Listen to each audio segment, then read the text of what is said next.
Esse é mais um programa Terceira Marcha do Vinho Revista.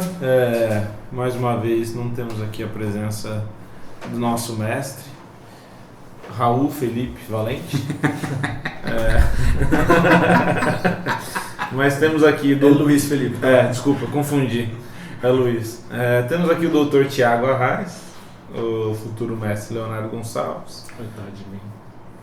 Tadinha, né? Preciso fazer matrícula ainda. É bom não perder, Léo. Galera, quando vocês puderem, entrem em todas as redes sociais do Léo e parabenizem o Léo. O cara passou no mestrado para a Unicamp em teoria literária. Vai ser um baita de um trabalho, cara. Vai contribuir para muita gente aí sobre tradução do texto alemão, do hebraico para o alemão. Muitas almas. Cara, muito bom. O Léo, cara, Isso a gente usou o Léo. Muitos batismos. Vocês já entenderam que a gente usou muito o Léo, mas é porque o Léo, primeiro, ele é o nosso mecenas, né? Ele que mantém a Terceira Marcha com o dinheiro dele. Ele é a luz da manhã. É o herói da fé. Ele é o nosso herói. Mas não é só isso, ele também é um cara dedicado, assim. E a gente não ia falar nada, mas como ele fez essa pausinha... Que sempre nos surpreende, né?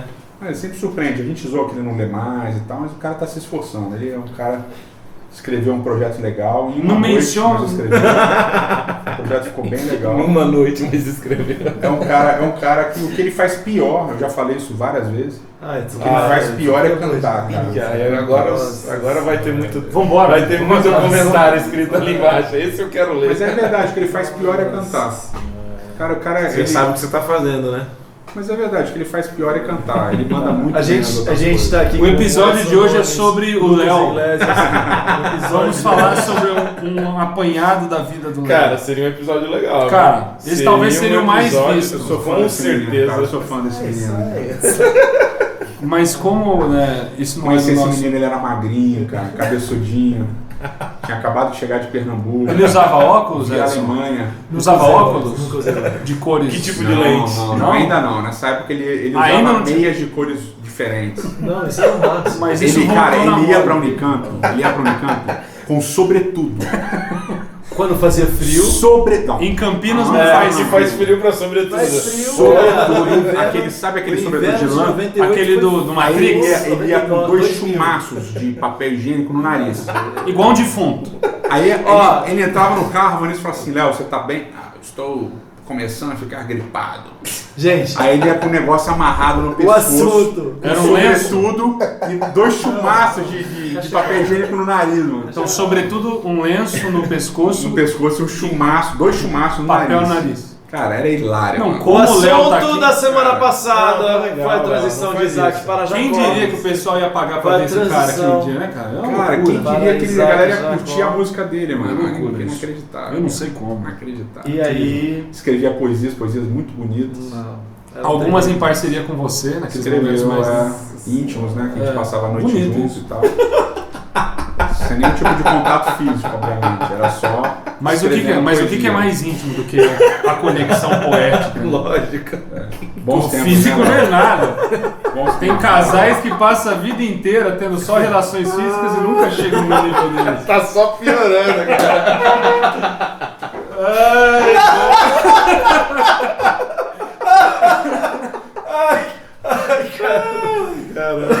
Bons tempos, cara. Bons tempos. Semana passada fizemos a transição, estamos né, na temporada falando de personagens bíblicos do Antigo Testamento. Já fizemos 2 programas sobre Noé. Abraão, Noé, 2 programas sobre Abraão. A gente fez a transição de Isaac para Jacó, já falamos bastante de Jacó. Agora vamos terminar de falar de Jacó, mas em relação aos filhos dele e a transição para José, Yosef. O que eu gosto sempre de falar quando eu dou essas aulas, né, de Pentateuco, eu não sei até quando eu vou dar. Mas é Até acharem alguém melhor, mais capaz do que você. Mas tem o Lucas já. Isso provavelmente já aconteceu. Eu já Porque não faço isso tiveram no coragem. hebraico, eu falo do Pentateuco. Ele fala das aulas dele. Não tiveram coragem de me tirar ainda, mas gente melhor já Não tem. tiveram coragem porque eles têm medo de você? Gente, não. Quem é eles? Quem são eles? Eles quem? Mas já tem gente Elabore. melhor. Já tem gente melhor que poderia dar essa matéria 1000 vezes melhor do que eu dou. Que bonito. Então, Gente, além de gente, tudo, dó, ele né? é um De menino tudo, inteligente abandonado dó. ao Além vento de que não tem o tudo. sobretudo. Além de tudo, o Edsonzinho, ele é humilde. Demais. Além de tudo, é humilde, cara. Ainda engraçado. bem que a gente tá gravando esse Já momento, que é rápido, é igual uma imagem, um bicho de extinção. Eu me orgulho. Já gravou.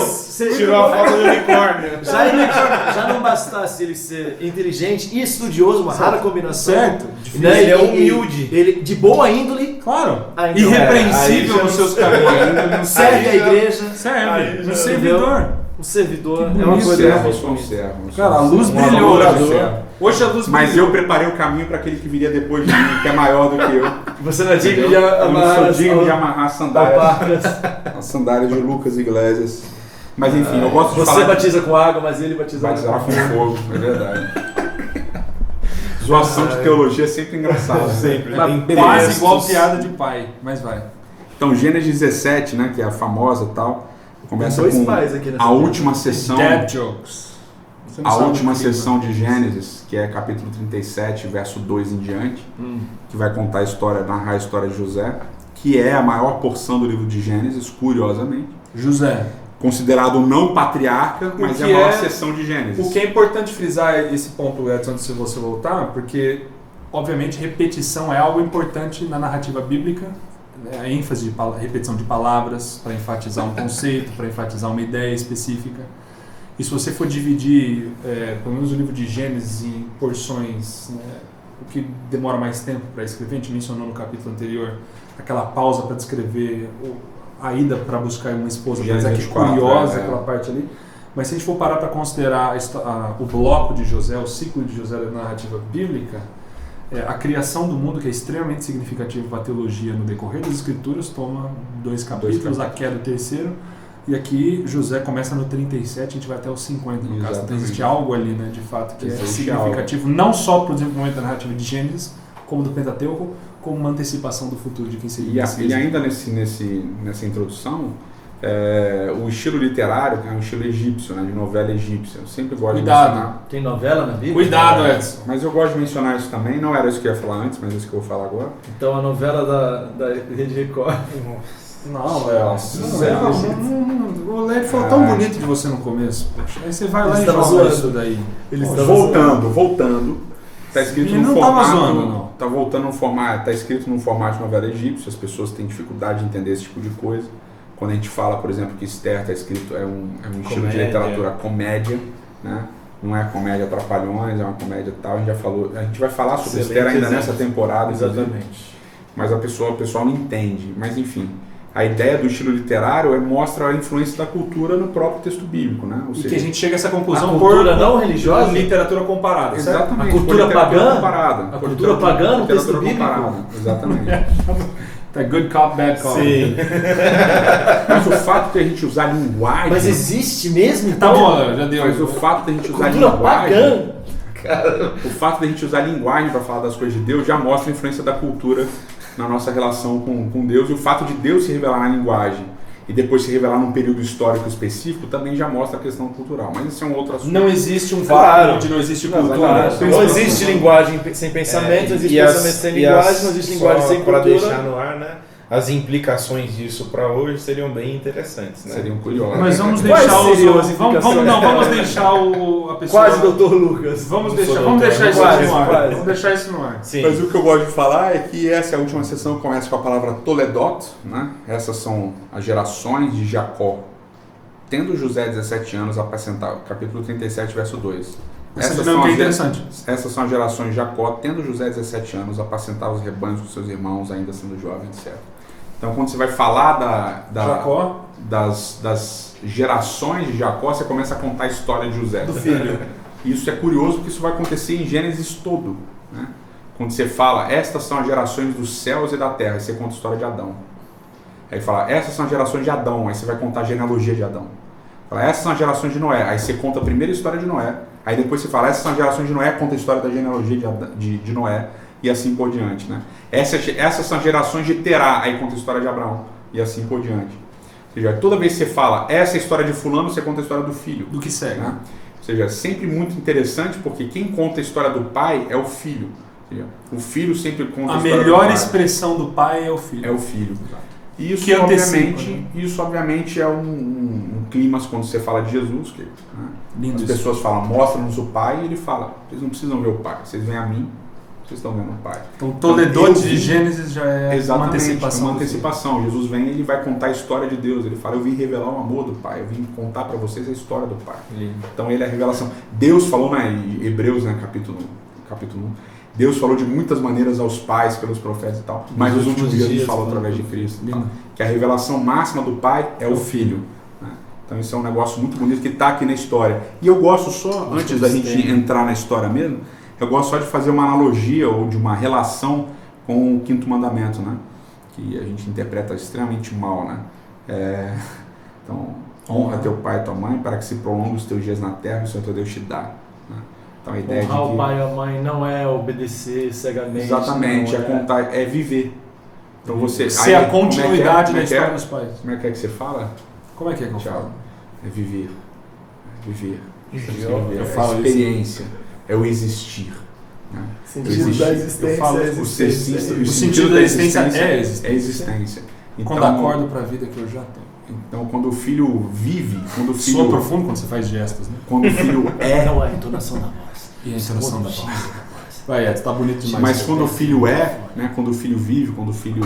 ele dá testemunho do pai. Ele dá o testemunho do pai. É a continuidade. E o que é prolongar a história, né? O que é prolongar a história? Honra o teu pai e tua mãe para que se prolongue. É basicamente uma promessa que se você honrar o teu pai, ou seja, se você viver, o teu filho vai viver. Sem dúvida. E o filho do teu filho vai viver. A memória e assim, a memória do teu nome vai ficar. Então, o que é algo lindo hoje, considerando gerações que são apagadas então, aí você vê, porque não tem nada. Aí você vê só, dando um panorama geral, já de cara, você vê quem é José. Basicamente, na narrativa, é o cara que não tem um pecado, que não tem um afastamento de Deus, que não tem uma mentira que ele conta para alguém e tal. Pelo contrário, ele é até marcado por ser o cara que fala a verdade quando nem deveria falar a verdade, né? Ele vai lá dedar os irmãos, vai contar pro pai o que os irmãos fizeram e tal. Então ele fala a verdade demais. A gente tenta inferir pecado pra ele, porque a gente não consegue lidar com o fato de que o cara tá indo tranquilo. Cara, ele tem que ter algum erro. Não, porque ele era vaidoso. Ele não precisava ter falado então, mas isso é uma leitura bem absurda. Ele não precisava ter feito isso. Ele fez porque ele era irmão não faria isso? Um adolescente, né? Um adolescente. Não, isso é ridículo, porque você vai... Uma vez eu preguei, né? No início do ministério eu preguei e falei de José. Cara, não tem nenhum pecado. A pessoa depois veio no final. Assim, mas como ele não tem nenhum pecado? Não, ele não registro. Ele era cagueta, ele ficava contando pro pai o que os irmãos faziam, ele tinha um pecado sim. E tal, ele se achava mais que os irmãos, que o pai deu uma roupa para ele, ele se achava. A gente já joga um monte de coisa no texto. E ele tinha sonhos. Ele não precisava contar dos sonhos para a família. Por que ele não guardou para ele? Ele era arrogante. Agora, tudo isso é importante a gente lembrar depois, mais tarde, porque todos esses momentos são curiosos. E existe um momento onde a fé de José vacila na narrativa e a gente não percebe. Mas enfim, vamos ver se dá tempo de deixa eu só falar uma coisa. O conflito dos irmãos com José era também... Não, mas antes da gente chegar lá... Bom, você ia fazer uma pergunta relacionada ao quê? Não, tudo bem. Antes de chegar lá... Não fala, você está falando da pergunta dos irmãos. Não. É que você estava numa introdução e eu não sei se você ia pular pra frente. Não, eu ia levar pra frente. Então, mas antes... Termina a introdução. Não, pode falar. Não, então faz sua pergunta, porque depois eu acho importante só frisar duas implicações do que ele estava dizendo agora no começo. É importante dizer. Não, frisa. Eu não vou esquecer.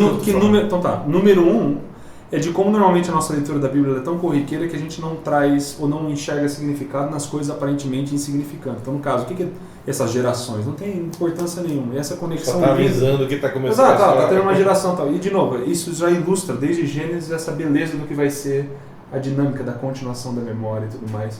E do filho revelando de fato quem é o caráter do pai. A segunda implicação boa foi porque você mencionou mais cedo, quando a gente estava conversando antes da gravação do programa, de fazer algo sobre Levíticos e sobre lei e tudo mais. E é curioso que esse ponto que o Edson está mencionando do quinto mandamento, sobre a preservação da memória, sobre esse prolongamento da vida, muito da legislação de Israel vai ser baseada em cima desse mesmo princípio. Então, por exemplo, legislação sexual, por exemplo, hoje em dia no nosso meio é por consenso. Então, se tiver consenso não tem problema nenhum. Você vai para a legislação sexual da Bíblia, é completamente voltada para a questão de preservação, do futuro, porque não é só agora se você tem consenso ou não tem consenso. Não, a gente está preocupado com o futuro, com o prolongamento da vida e não necessariamente com o que está acontecendo agora. Então esse princípiozinho, que é aparentemente simples, vai acabar encontrando raiz em várias outras coisas que vão acontecer mais frente com relação à lei.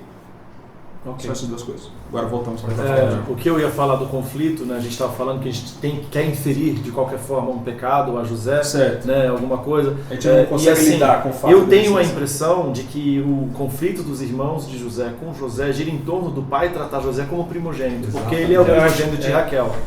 né? A Lia era a esposa que ele não quis casar, tem todo aquele conflito que Raquel não podia ter filhos, e isso é uma coisa que já foi mencionado, que Raquel pede para o Jacó fazer alguma coisa, e Jacó, diferentemente de Isaac, ele não faz nada, ou não existe uma ação descrita de Jacó, no sentido de que Isaac é descrito como tendo feito a oração intercessora por Rebeca, e como consequência disso ela concebeu, né? E quando Raquel finalmente tem um primogênito que é José, o desprezo contra Lia se torna completo e os filhos todos, tanto de Lia quanto da serva de Lia, se unem contra essa injustiça do pai que quer tratar como primogênito de José. O que marca outra troca, né, do que a gente estava mencionando antes. Né? Isaac vai abençoar um, é outro, e agora você tem essa mesma troca acontecendo na dinâmica familiar de Jacó. E é até interessante isso daí, né? Somado a algumas características que o texto apresenta José, né? Primeiro no capítulo 39 fala que ele era... Poxa, estava lendo aqui agora. Fala que ele era formoso e belo e tal. Essa expressão é uma expressão que aparece na Bíblia inteira só para Raquel. Para Absalão. Para Absalão, desculpa, também. São os três, são os três. Mas na família... É formoso de rosto e de corpo. Exatamente. Dentro do ciclo de Gênesis é só para ele e Raquel. Então imagina só, né? Ele é o filho que parece com a mãe favorita do pai, né? Com a esposa favorita do pai. Pela Benjamim, 14 anos. sim, Benjamim. Qual que era o problema? O problema básico é que quando ele nasceu, a mãe morreu. Então eu olho para o filho e eu lembro da morte da minha mulher. E tem um outro Do detalhe... amor da minha vida, que é a mulher com quem eu quis casar. Que eu trabalhei 14 anos, né? E um outro detalhe que eu também acho interessante, até quem fala isso é o Meir Shalev, lá naquele livro Beginnings, bem interessante. Ele fala assim que o José vem e a primeira coisa que ele fala é de sonho. Quem que sonha na história da família? O pai. Então ele tem a característica de aparência da mãe e ele sonha igual o pai. Poxa, esse moleque aqui é o clímax de tudo. Exatamente. Então vamos... Não tem como ele ganhar, óbvio, a túnica, interessante etc. que os irmãos que se unem para defender a honra, entre aspas, de Rubem, que seria o primogênito, mas o Rubem é quem defende José. Ele na hora do vamos ver, ele não sabemos se ele reconhece ou não, ou se ele não quer aceitar também essa atitude tão exagerada por parte de seus irmãos. Mas ele é o único que tem autoridade de qualquer forma para dizer não vamos matar José. Todo o engano acontece na ausência de Rubem, quando ele volta ele não acredita que vai acontecer. Sim. Era 39,6, achei aqui, que fala que ele era no final, formoso de porte e de aparência, essa formoso de rosto. Que só parece para três pessoas. Exatamente. Agora, de novo, essa inferência de pecados para José é curiosa, né? Por que José, então... Bom, ele não tem culpa do favoritismo do pai. Sim. A Bíblia não emite julgamento com relação a isso. E é interessante, de novo, só te interrompendo, né? Por favor. Essa questão do favoritismo, de novo na história de Jacó, que ele já vê isso na vida dele, dos pais e mãe. Porque, de novo, a não bênção, aprendeu, ele está repetindo a leitura teológica. Repetindo mesmo dos a leitura positivista da Bíblia é essa, que o que carrega de geração em geração ou é a bênção, no caso. Agora, os pecados continuam também, né? Esse tipo de favoritismo, esse tipo de negligência. A gente vê isso em Abraão e Isaac, vê agora em Jacó. Agora... A gente falou sobre isso num programa Pais e Filhos. Que falamos sobre isso. Agora, o interessante aqui é que, por exemplo... Então, claro, ele não tem culpa do favoritismo, o pai concede a ele roupas, que vai ser um indicador importante na narrativa de José, essa troca de roupas constante que acontece, vão ser marcadores importantes nos diferentes movimentos que o texto está acontecendo na história. Então ele não tem culpa dessa parte. Logo em seguida ele tem sonhos, ele revela os sonhos. Ele fala assim, olha, esse menino deveria estar revelando sonhos. Agora, quando você tem um pai que tem sonhos, e sonhos são extremamente significativos para a vida de Jacó, quando você tem um bisavô em Abraão que também tem sonhos, e sonhos também são importantes na dinâmica toda, né, da visão que ele tem e tudo mais, é óbvio que ele vai revelar aquilo que ele está vendo, ele não vai guardar aquilo para si e falar, olha, da mesma maneira que os nossos pais, eu estou tendo isso daqui, e isso está acontecendo. Então a gente não pode ler o texto e falar, não, ele está sendo mimado, porque isso está jogando a gente para dentro da parada. Existe toda uma continuação de temporâneo. Até porque o texto não aponta nada para isso, né? O texto não emite julgamento Exatamente. Nenhum, não emite julgamento nenhum, mas enfim. Exatamente.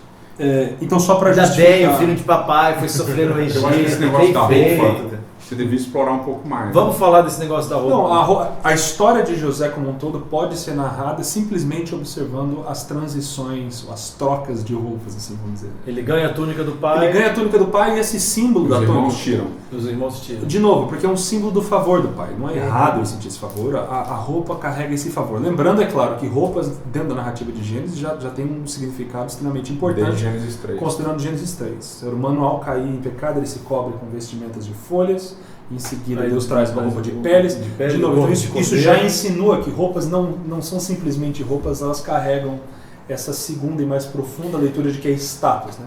Essa ideia de eu me justificar. Significado. A roupa possui significado. E o significado está muito associado a quem dá a roupa, né? Só para concluir. Também, quem não veste, é algo... Né? Quem investe é extremamente significativo. Sim, exatamente. Então, se você que está ouvindo a gente, é claro, pegar a narrativa toda, que é longa, né, 37 a 50, e observar só essas transições, elas são transições extremamente importantes. É interessante que ele ganha e perde. Ele ganha a roupa do pai no início da história. Dá um insight pro nosso ouvinte. O despir mais tarde dos irmãos das roupas indicam, de novo, mais do que simplesmente, por que eles estão dizendo? Porque agora o desfavor deles diante de toda essa situação, agora ele está...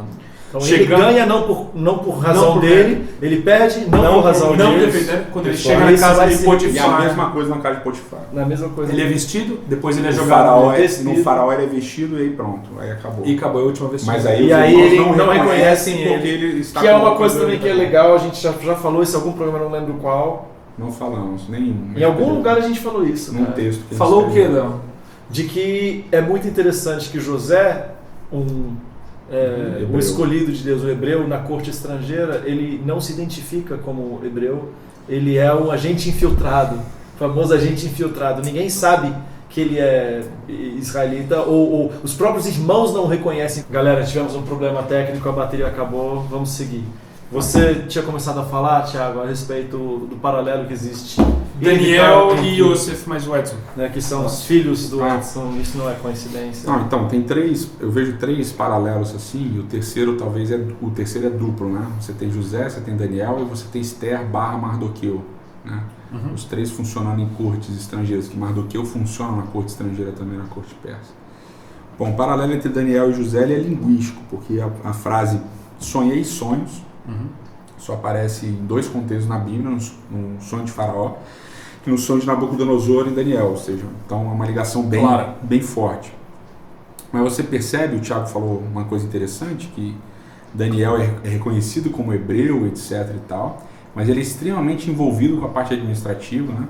Como Babilônia. Ele mantém uma alimentação diferenciada, e a questão toda não é o que ele come, mas o que ele deixa de comer, que é exatamente a comida do rei. Então ele entende que existe um rei, etc. Quem é que dá comida? Isso tem a ver com o que a gente falou, Gênesis 1 e 2, que quem dá o alimento é Deus. Que tem vários textos na comida diferente das religiões pagãs, que é o ser humano que oferece a comida. Lembra que pagãs. As duas pagões. Você falou. Religiões pagãs. Lembrando que roupa e roupa e comida tem a ver. Roupa e comida dádivas de Deus em 1 e 2. Então, E 3. Mas de qualquer forma são 2 estrangeiros em cortes de impérios e que funcionam como elementos de mudança, bem clássico, bem típico. Mas aí você tem Esther e Mardoqueu que se comportam de maneiras absolutamente distintas. Todo mundo sabe quem Mardoqueu é, e ele inclusive é perseguido por ser quem ele é, e ele faz questão de ser um cara chato. Então passam a mão, ele não se ajoelha mesmo, ele é birrento, vamos dizer assim. E você tem Esther, que Mardoqueu, isso que eu acho louco na história de Esther, que eu acho que a gente não menciona no nosso programa, acho que não menciona, que eu acho muito louco na história de Esther, é que Mardoqueu, que é o cara birrento, eu não ajoelho para ninguém mesmo, eu sou hebreu, não aceito e tal, ele fala para Esther, olha, não diz para ninguém quem você é, esconde quem você é, né? Então Esther está lá e ninguém sabe quem ela é. Ele que faz questão de essa mostrar quem ele é. Contexto, né? Exatamente. Quando você mas não exige isso, não exige essa mesma atitude da outra. Exatamente. Vamos parar um pouquinho só para respirar com relação a isso. É que é importante a gente respirar nessa ideia. Explica melhor. Não precisa, só vamos deixar essa no ar. Just leave it in the air. Não precisa explicar.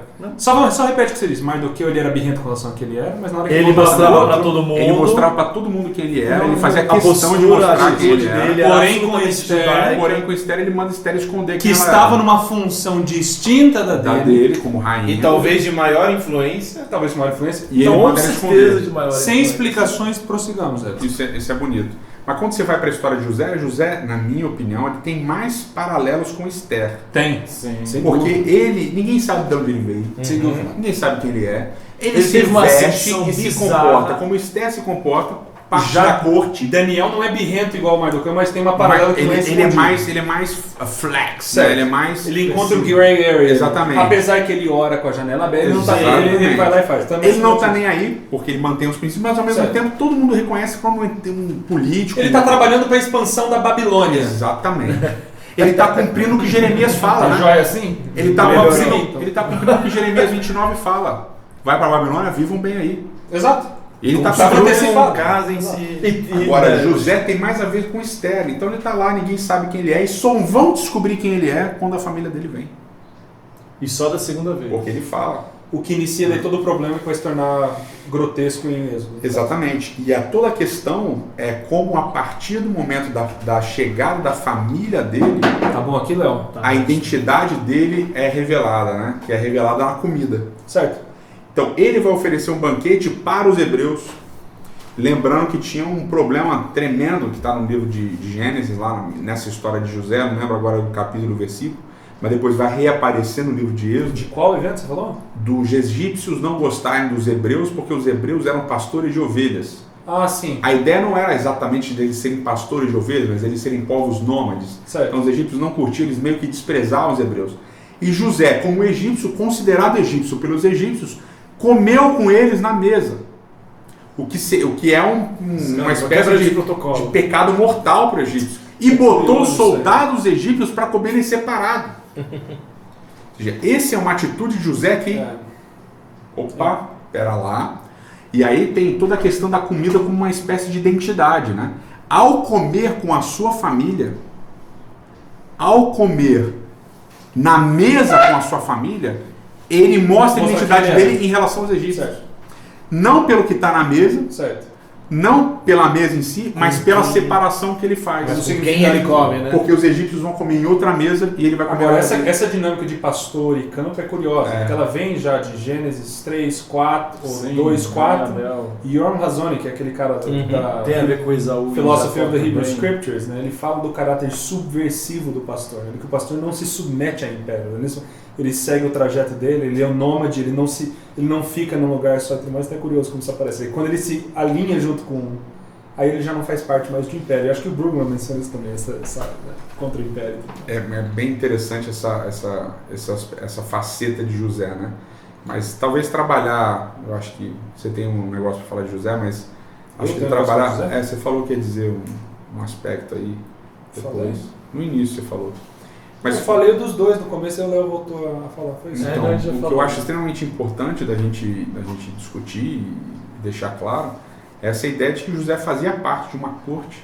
Ele era respeitado nessa corte. Ele Trabalhava para a expansão do Egito, para o bem-estar trabalhava do Egito. e trabalhava para a salvação dos egípcios Certo. também.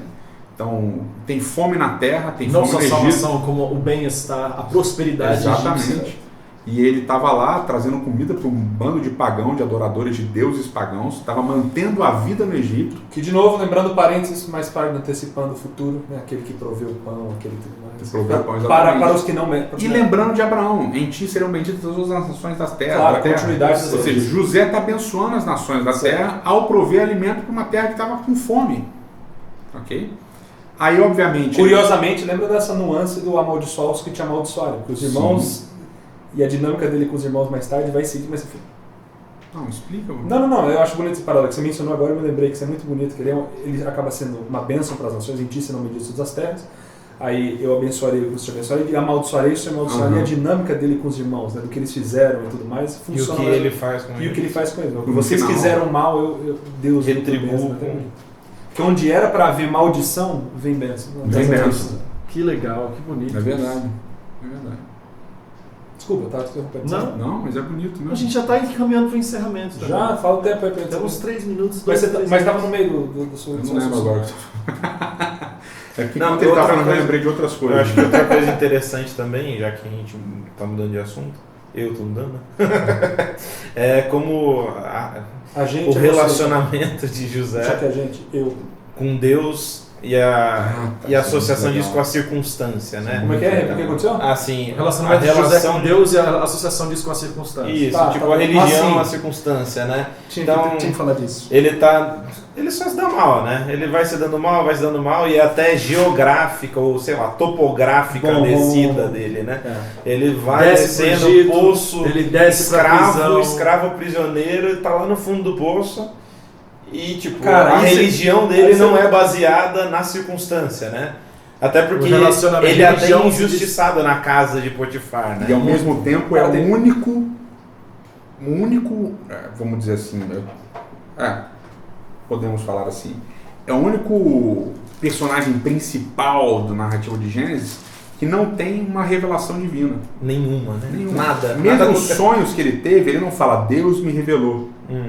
Então não tem Deus falando com ele, não tem Deus aparecendo dizendo para ele, olha, eu vou te abençoar com a bênção de Abraão e tal, papapá. É Então verdade, ele é o cara ele que está recebe vivendo. bênção. No máximo é um cara que ele encontrou na Ele não prisão recebe bem, que se vem não tem e fala revelação alguma direta coisa. nenhuma Não de tem Deus. revelação direta nenhuma Agora, de Deus. agora, Aí esse cara é o cara que está nas circunstâncias mais controversas, vamos dizer assim, e ao mesmo tempo é o único cara, e acho que o ouvinte vai lembrar bem disso, né? Porque a gente falou bastante de Abraão, falou bastante de Isaac, etc e tal, e de Jacó, é o único patriarca, eu vou colocar José como patriarca, porque dentro da literatura patriarcal de Gênesis Sim, ele está incluso, é o único patriarca que é reconhecido pelas outras nações, pelos outros povos, em toda a narrativa dele, como um homem de Deus. Olha só. Abraão mente, ele mente para Faraó, ele mente para Abimeleque, Isaac mente para Abimeleque, Jacó tem problemas com Labão, etc.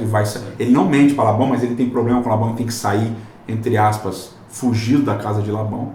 E José, que é o cara que Deus não se revela diretamente para ele, ou seja, tem muito a ver, é um pouquinho arriscado que eu vou falar, de vários pontos de vista, mas eu vou arriscar. Tem muito a ver com a nossa experiência, com a experiência da maior parte das pessoas que vivem hoje. Está num contexto cultural completamente distinto dos outros patriarcas. Né? Os outros eles descem para o Egito e saem, né? Desce e sai e tal. Ele desce e fica. e morre. E morre no ossos Egito. Ele morre no Egito.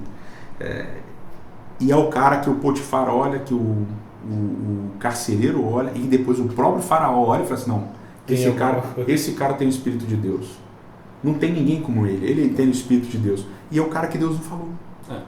Os caras com que Deus fala, Abraão, Isaac, Jacó, E mais tarde Tem Israel, um 40 monte de anos no história, Egito, mesma coisa, 40 anos no que eles deserto, dão mesma pra coisa. fora. tem um monte de história estranha dos caras com os outros povos. E José não. Que José não- é o cara... Agora, duas coisas que eu queria adicionar, uma com relação ao que o Lucas mencionou e uma com o que você está falando. Primeiro, a topografia. Isso é muito interessante no texto. Não só no aspecto desses níveis, né? De casa do pai, De descida e e tal. tal, mas com relação à morte. É muito interessante essa temática de morte na história de José. Por quê? Porque tem uma informação completamente insignificante quando ele é vendido, que é a seguinte, que está em 37, 25. Ora, sentando-se para comer, olharam e viram que uma caravana de ismaelitas vinha de Gileade, seus camelos traziam arômatas, bálsamo e mirra que levavam para o Egito. Você fala, mano, Isso tem a por ver? que isso está aqui nessa...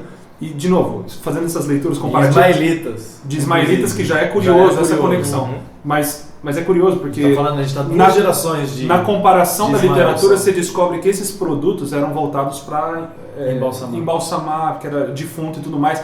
Então José agora ele é vendido para um grupo que embalsama mortos e ele está indo descendo para o Egito. E o lamento de Jacó depois que ele é vendido é extremamente curioso, isso é porque ele é uma profecia imperceptível, porque ele fala assim no verso 35: levantaram-se todos os seus filhos e todas as suas filhas para o consolar, porque ele estava chorando pela morte de José, porém recusou ser consolado e disse, chorando descerei o meu filho até a sepultura. De Meu novo, filho morreu. porque você tem essa brincadeira de que ele está indo para o Egito e no final da vida de Jacó ele desce para encontrar Jacó de E novo chora. E tem e chora lá, relação só que com o que você falou no início, né? Que é tipo, conta a história do pai através do filho. O filho morreu, morre o pai. morre o pai. Lindo, lindo, lindo, lindo. Agora, um outro parênteses importante, porque Jacó ele desce, isso é um parênteses que eu sempre gosto de fazer quando a gente trata de José, porque ele é importante ligar de novo incredulidade dos que ouviram, então tal. Porque quando ele chega no Egito, ele consegue uma audiência com o faraó, Jacó, que é esse patriarca, que é o descendente direto, que viu a escada, é o que já tem testemunhos de esperança de sobra para falar diante de faraó. Agora ele está diante do imperador do mundo, que é faraó. O faraó fala, me fala sobre a sua vida, né? Me fala quem... Aí pronto, chama as câmeras, aí vai filmar. Ele vira para ele e fala, minha vida foi longa e cheia de sofrimento. Ponto final. Esse é o testemunho de Jacó. Volta de novo para a luta. Daquilo que a gente estava mencionando. O que é esse relacionamento? Fala, olha, é isso daqui. E o fruto de tudo aquilo é José, que tem sido uma bênção. Sim, então não é tudo igual. Mas eu gosto desse parênteses. Agora, voltando para o que você estava falando com relação à espiritualidade. Tem um detalhezinho na história de José. Vamos encaminhar para o O que não significa que ele era um pecador, não significa que ele mandou mal, não significa de nada, mas o que mostra um pouco dessa humanidade de José. Basicamente ele vai para a prisão, lá você tem o copeiro, o padeiro e tudo mais acontecendo. E quando ele responde, ele fala o sonho do copeiro que vai voltar a viver, vai ser readmitido e tudo mais. Depois dele saber, olha, você vai subir de novo, ele vira pro copeiro. Acabou. A gente teve mais um problema técnico no nosso SD card, acabou. Mas a gente não tá culpando ninguém, né, Léo? Tá tudo tranquilo. O SD card é o cartãozinho de memória. Só pra... Voltando. E aí o Thiago vai terminar o raciocínio, a gente vai terminar só com áudio mesmo. Nós estávamos falando de duas coisas, o Lucas tinha mencionado a topografia. Já voltou. Tá tudo bem, Léo. Vai ficar tudo jóia. Agora pode largar minha mão. Obrigado. Você... É que ninguém tá vendo, então a gente pode falar qualquer coisa.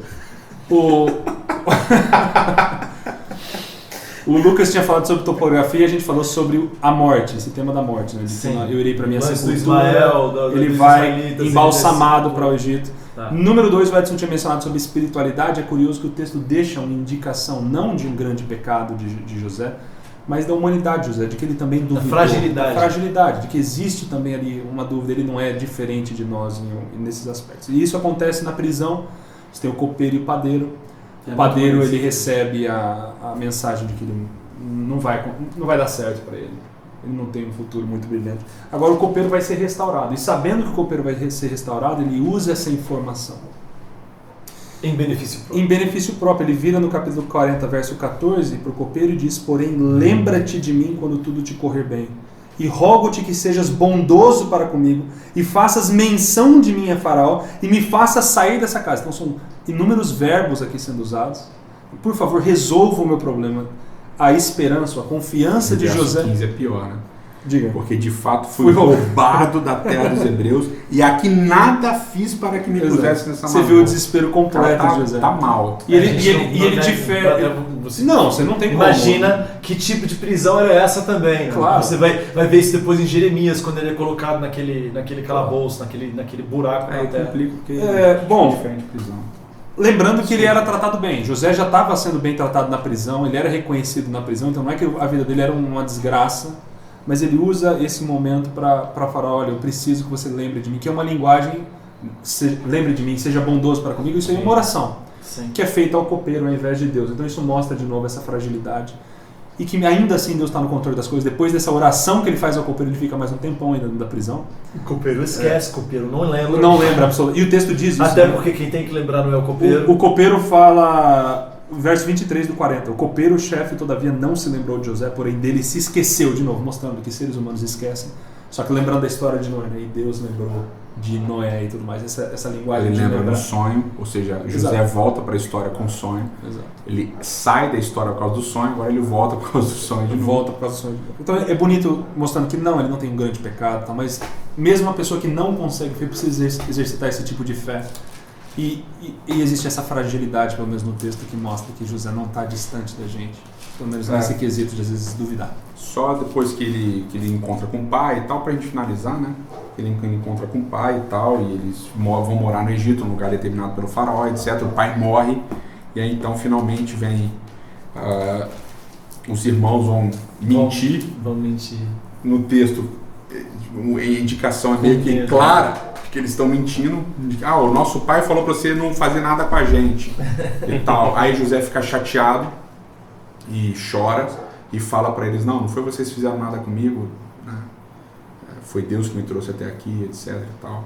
E isso para mim, sinceramente, para mim é um tremendo conforto essa fala de José, porque se tem uma coisa que acontece na vida de qualquer religioso é ser traído pelos irmãos, né? É ser traído pela família, ser traído por uma série de coisas, ser injustiçado de uma série de ser maneiras, manipulado pelas vontades alheias, ser jogado de um lado para o outro, ser esquecido, tudo que a gente estava falando. Mas José sabe que por trás de tudo tem Deus conduzindo a história, mesmo que Deus não tenha falado com ele, ele sabe que e mesmo Deus, que não pareça, né? Que não pareça, mas Deus está conduzindo a história. E o ponto final para mim que deixa mais, obviamente que essa fala de José no capítulo 50 deixa isso claro, né? Ele vai dizer no verso 20, vós na verdade tentaste mal contra mim, porém Deus o tornou em bem, para fazer como vedes agora, etc. Mas para mim o que fica mais claro da visão macroscópica de José é depois que ele morre, né? Verso 20, quer dizer, quando ele está para morrer, que ele fala para os irmãos, para a família, ele fala, eu morro, porém Deus certamente vos visitará e vos fará subir desta terra para que jurou dar a Abraão, Isaac e Jacó. Então aquele negócio topográfico, ele vai subir. Claro. Então, mas eu acho bonito que antes de morrer ele lembra disso daí. Ele lembra da promessa. E ele morre na terra. Ele morre na terra e fala da promessa de levar o povo de volta para outra terra. Exatamente. E talvez o final interessante agora que a gente vai fazer a transição, a gente acaba Gênesis com relação a personagens entra em Êxodo, é que agora o livro de Gênesis termina nesse espaço vazio, né? Quando é que Deus vai visitar o povo? Quando vai acontecer? Quando é que isso vai acontecer? Então, você começa a leitura de Êxodo tendo isso em mente, você fica angustiado, porque o povo se multiplica. Aí vem perseguição e vem isso aquilo, e Deus não visita. A palavrinha pacade não está ali. E só mais tarde para Moisés Deus fala, eu visitei. Mas eu vi. O lance de José, essa visão macroscópica, que eu acho que muitas vezes falta pra gente aqui também. Com certeza. Realmente a gente fica tão chateado com as coisas que acontecem em determinadas circunstâncias na nossa vida religiosa, profissional, etc e tal, mas às vezes a gente não tem ou não consegue ver no momento ter essa visão macroscópica que o José tem. E por detrás das ações humanas, da frustração, existe por Deus trás dos erros. Que ele tem no fim da vida, porque no momento lá com o copeiro, ele tava, também não exatamente. teve. É que a gente esquece que para a teologia, né, existem as ferramentas da língua, existem as ferramentas sintáticas, existe o tempo. No final é o tempo que revela. Né? E nem sempre, no fim da vida, a gente vai ter isso, né? Sim, ele não tem. Eu acho que ele Jó é um exemplo claro, porque no fim, assim, de certa forma, ele não entende o que aconteceu. Mas você vê o próprio José, ele morre com problema com os irmãos continuam duvidando dele. Depois da morte, eles acham que vão morrer. E José morre no Egito, Sim. ou seja, não voltou para a terra. Então, tipo, muita coisa está insolvida, não, está não resolvida ainda na história de José. Que é uma coisa que a gente não tocou, mesmo com os dois programas que a gente fez de Abraão, que Abraão morre sem receber nada. A gente falou. Morre sem ter a promessa. De novo lembrando de Hebreus mais tarde. Que a gente não explorou o lance de Gênesis 23 da morte. Bom, tudo bem. Esse foi mais um programa Terceira Mais do Rio em Revista. Que acaba agora no escuro, sem imagem, para que você também possa crer sem ver. Caramba, ter uma visão. Por que ter eu... uma A visão microscópica, né? Macroscópica. Isso. Tchau.